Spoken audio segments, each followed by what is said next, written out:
sprawling nature of the crime scene, the gunman left only one single piece of evidence. Just found one shell casing.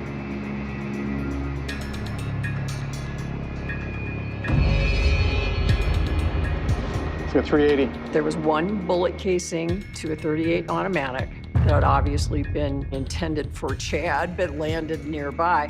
That did help because they at least knew what they were dealing with now.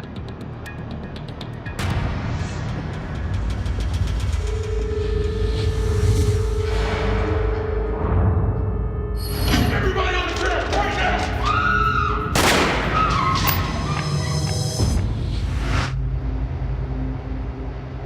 We've been interviewing witnesses. Do you want to speak with any of them? What are they saying? Not a lot of information. They're still pretty shook up. Where are they? Over here. We re-interview employees and a few customers as well. This is hours after the event, and they are still so frightened they can barely speak.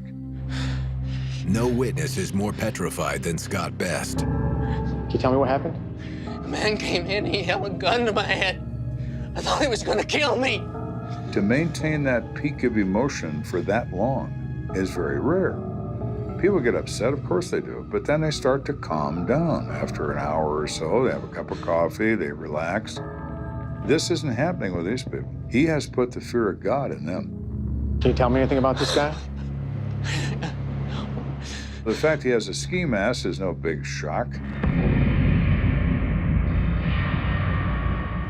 You can't really see anything of the person's face. It covers their hair. So he is concealed as to his race, as to his age, as to anything about him except, of course, his physical size.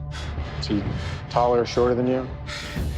He was shorter than me, he was definitely shorter. Chad? I'm Lieutenant Kenda. So I heard you made a run at this guy? I just decided that I wasn't gonna let him get away with it. He was scaring everybody, and I thought that I could take him out. No, that wasn't a good idea. Yeah, I know. His actions could be heroic, could also be very stupid, and could lead him to being seriously injured. We advocate in law enforcement that you become the best witness you can, as opposed to taking defensive action. You gotta understand, it was crazy, man. He was making all kinds of threats, waving his gun around. Steve, crawl! You keep looking at me, I'll shoot you! He's telling people to crawl. He's calling them every name you can think of. He's screaming, gesturing with his gun. He is absolutely out of control. And he wants to scare people, and it's working. It's not just robbery, it's supremacy. He's on a mad power trip, which makes him really, really lethal. We're gonna start finding dead people in these stores. We need to turn him, and we need to turn him right now.